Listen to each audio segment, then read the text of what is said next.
ইসলামী শরীয়তে অশ্লীলতা বা ফাহাশা এটি শুধু একটি ব্যক্তিগত পাপ নয়, এটি সমাজের নৈতিক অবক্ষয়। জেনা, বেভিচার, বিশৃঙ্খলা এগুলো আল্লাহর গজব ডেকে আনে।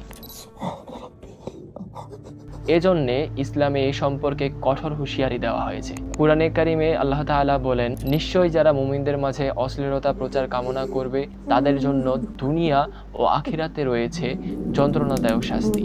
সূরা নূর আয়াত ১৯।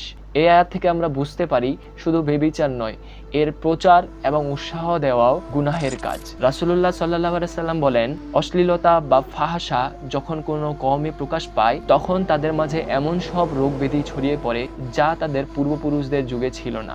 ইবনে মাজাহ ৪০১৯।